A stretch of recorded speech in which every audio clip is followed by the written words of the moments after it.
2 Samuel, capítulo de número 9, diz assim a palavra do Senhor.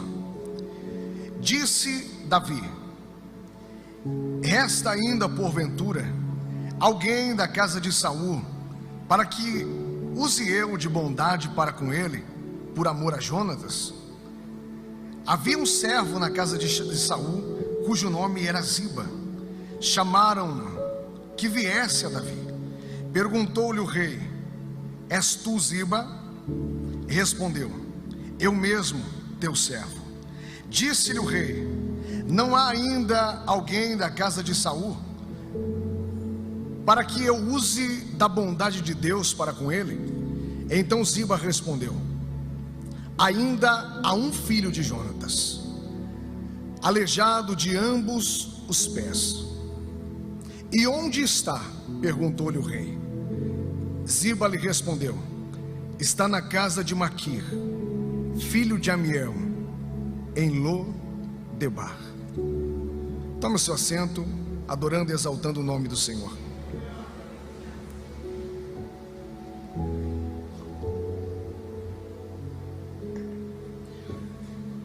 Nessa noite, eu quero trazer sobre a sua vida, através da palavra de Deus, um cuidado do Senhor referente a um assunto muito delicado. Nós estamos vivendo em um tempo onde nós valemos aquilo que nós temos, onde muitas pessoas querem se igualar àqueles que têm, para esfregar na cara de alguém, para mostrar que tem valor. E a palavra que Deus tem para a sua vida nessa noite, você vai entender que ainda que para o homem você não esteja valendo nada, para Deus você tem um valor incalculável. Eu quero que você percorra comigo a história triste da vida de um moço, alguém que viveu dias bons, alguém que se alegrou em um momento da história. Que momento é esse? A Bíblia diz que Deus permitiu que um homem fosse colocado no poder, um homem chamado Saul. Um homem que começa bem, mas que termina mal. Deus está olhando para a terra e Deus rejeita Saul. Deus rejeita o seu governo. Deus vai contra a sua desobediência. Daí de repente, Deus levanta alguém e manda avisá-lo que Deus o havia rejeitado. A Bíblia diz que em um determinado momento da história, logo após de Deus ter ungido Davi como novo rei de Israel, vai acontecer uma batalha. Eu quero que você imagine um menino, seu nome Mefibosete. Ele está dentro do palácio real. Ele está vivendo todas as mordomias por ser neto do rei de Israel. O seu pai era um reconhecido e honrado guerreiro. Todos os homens que olham para ele o reverenciam e o respeitam, porque ele tinha um pai conhecido e porque ele era neto do rei de Israel. Você tem ideia de como esse moço era tratado? Você tem ideia das mordomias e das regalias que ele tinha? Você tem ideia de como eram o dia a dia, os dias que esse moço vivia, diante de tudo aquilo que a realeza havia lhe proporcionado? Pois bem, esse menino está dentro do seu espaço real. No outro canto está acontecendo uma batalha. De repente, a Bíblia vai dizer que Saul, o rei, ele morre. Jonatas, seu filho, ele também é morto. A notícia se espalha, chega na casa aonde Mefibosete está. A moça que cuidava dele, quando fica sabendo do que havia acontecido, ela se desespera. Ela precisa tomar uma atitude, porque quem prevalecia na batalha não deixava ninguém da família do rei viva. Então essa moça está olhando e está pensando: não vai sobrar ninguém. O rei morreu, o pai do menino morreu, com certeza eles estão vindo para cá. Eu preciso tirar Mefibosete daqui. Ela se apressa, ela está com medo, ela está preocupada. Eu imagino que mal conseguindo andar direito ela pega o menino com tudo. Enquanto ela está tentando fugir, ela deixa o menino cair no chão. Quando o menino cai no chão, os seus 2 pés vão se quebrar. O menino vai ficar completamente aleijado. Imagine o que se passa na cabeça de uma criança que ao crescer se lembra de tudo aquilo que ela tinha, de tudo aquilo que havia de planos e propósitos a respeito da vida dela. Você imagina a situação daquele menino, por quê? Para que serviria um aleijado? Não poderia guerrear nas batalhas, não teria honra. Para que serviria o filho, o neto de um rei que havia acabado de ser morto, rejeitado por Deus? Para que serviria a vida daquele menino? Quem iria querer aquele moço? Quem se preocuparia com a vida dele? Nós estamos falando de um menino que está vendo os seus sonhos serem levados. Nós estamos falando de um menino que, enquanto a moça está correndo com ele, depois de pegá-lo novamente, essa criança está gritando, não está entendendo praticamente quase nada do que está acontecendo. Você consegue ouvir o choro da criança? Você consegue ver o desespero rondando a vida dele? Ele está indo para onde? Não sei. Alguém que tinha tudo, agora ver de repente o chão ser tirado debaixo dos teus pés. Ele vê tudo ser arrancado. Ele vê a sua história ser mudada de uma forma brusca, de uma hora para outra. Aos olhos dos homens, esse menino já não tinha futuro nenhum. Diante do que havia acontecido, para aquele menino já era. Por quê, pastor? Ele havia sofrido uma queda. Eu estou falando de uma queda física, mas na aplicação eu quero te falar de uma queda espiritual. Eu abro um parênteses aqui. Sabe quando aquela pessoa que estava caminhando bem na presença de Deus, de repente ela cai? Sabe quando aquela pessoa que estava tendo uma trajetória brilhante e todo mundo olhava para ela e dizia: mulher de Deus, homem de Deus. Só que de repente algo aconteceu, ela sofreu uma queda, ela pecou, ela caiu, ela já não é mais a mesma. Do primeiro lugar na igreja ela passou a sentar no último. Já não canta mais, já não ora mais como antes, já não tem mais a mesma sensibilidade. E quando entra, as pessoas olham para ela e dizem: caiu, pecou, olha a vida que está levando. Gente que olha e nos crucifica, porque em um momento da vida nós sofremos uma queda. Gente que olha para você e diz: não vai ser ninguém, acabou para ele, já era, não vai se levantar de novo. Daí de repente você olha e você quer alguém para te abraçar e falar: eu acredito em você. Só que você não tem dinheiro, você não tem as roupas das melhores marcas, você não tem um carro para encher de amigos e levá-los para onde eles querem, você não tem nada para oferecer. Daí de repente as pessoas começam a se afastar de você.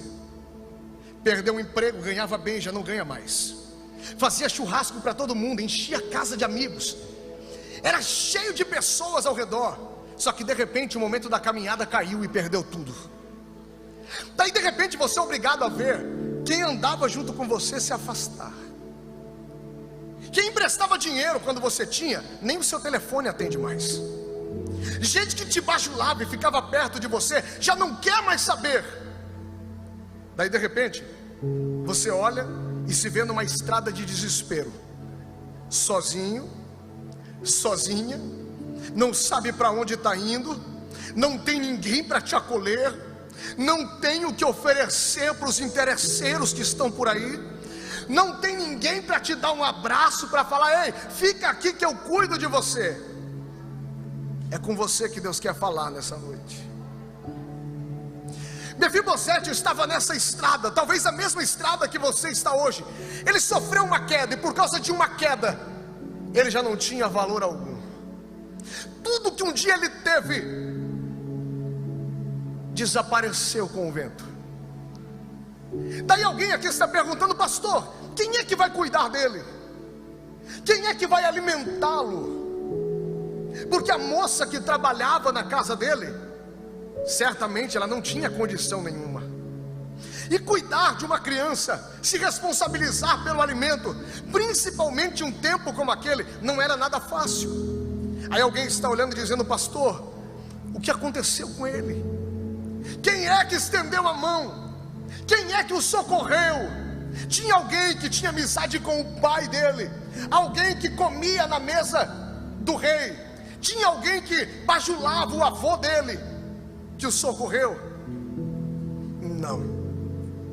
Todo mundo, quando prega sobre essa passagem, fala sobre Mefibosete, gosta de exaltar o momento que Davi o chama para comer na mesa do rei. Mas se você parar para pensar, a Bíblia vai dizer que quando Davi manda chamá-lo, quando Davi pergunta se há alguém da casa de Saul que ele possa usar de bondade da parte de Deus, Ziba vai olhar para ele e vai dizer: tem um, Mefibosete. Davi pergunta: aonde ele está? Ziba olha para Davi e responde: está na casa de Maquir. Quem é Maquir? Porque ninguém nunca falou sobre ele. Quem é Maquir na história, que guarda esse moço durante tanto tempo e cuida dele, até o momento que Deus decide honrá-lo? A casa de Maquir ficava em Lodebar. Lodebar era uma terra infértil, nada que se plantasse lá vingava. Eu estou falando de uma terra terrível. Por que esse homem tinha uma casa lá? Quando eu fui estudar sobre a vida de Maquir, eu encontrei dados sobre um homem que tinha condições financeiras, um homem que tinha posses, um homem que tinha dinheiro. Pastor, mas por que tendo dinheiro, ele comprou uma casa em uma terra infértil, em uma terra que não valia nada? Eu te conto por quê. Casa de Maquir significa casa de restauração. Sabe quem era esse homem? Era um homem que cuidava de órfãos, era um homem que socorria viúvas, era um homem que pegou tudo aquilo que ele tinha e investiu para ajudar aqueles que estavam passando por um momento como aquele que Mefibosete estava passando. E eu quero falar nessa noite sobre algumas características da casa de Maquir. Pastor, qual é a primeira? A primeira é que ela era um abrigo. Ela cuidava de vítimas, gente que tinha sofrido uma queda, gente que tinha sido pisada por outras pessoas. A casa de Maquir cuidava de pessoas que haviam sido esquecidas pela sociedade, gente que já não conseguia mais andar, que já não tinha força mais para andar, gente que estava magoada, gente que estava ferida, gente que não tinha mais credibilidade lá fora. A casa de Maquir abraçava essas pessoas, gente que havia sido magoada por outros líderes, gente que havia visto pessoas em quem confiou arrancar aquilo que pertencia a elas. Tem gente aqui me ouvindo pregar, e tem algumas pessoas que já estão derramando lágrimas. Por que, pastor? Porque é gente que foi esquecida por quem está lá fora, gente que ouviu o que nunca merecia ter escutado, gente que quando procurou um abraço não tinha ninguém, gente que ouviu humilhações e teve vontade de se jogar na frente de um carro, de abandonar tudo, gente que queria desistir da vida devido a tudo isso que está enfrentando. Por que, pastor? Porque te abandonaram, esqueceram de você. Tem gente vendo que nem força para chegar na igreja direito você tem, e você não recebe sequer um telefonema. No momento que você mais precisa que alguém te ligue e fale: ei, você quer uma ajuda para chegar na igreja? Não tem ninguém. Gente que chegou aqui rastejando essa noite, gente que fisicamente está de pé, mas que a alma está sem força, está enfraquecida. Gente que está me ouvindo aqui, está com desespero gritando dentro do peito. Gente que está querendo dar um grito aqui, dizendo: pastor, essa pessoa sou eu. Deus sabe. Tu não tem ideia do que Deus tem preparado para a sua vida nessa noite. A casa de Maquir fazia o que nenhuma outra fazia, porque ninguém queria investir em uma terra infértil, ninguém se importava com aqueles que não tinham nada. Mas Maquir, ele se dispôs a abraçar aqueles que ninguém queria abraçar. Ele se dispôs a investir na vida daqueles que ninguém queria investir. A primeira característica é que a casa de Maquir era um abrigo. Segunda característica, a casa de Maquir não fazia acepção de pessoas. Maquir não estava aí, nem aí se tinha dinheiro ou se não tinha. Como assim? Do mesmo jeito que ele socorre um menino aleijado, que não tinha nada para oferecer, a Bíblia vai dizer que em um certo momento da história de Davi, o seu próprio filho Absalão se revolta contra ele.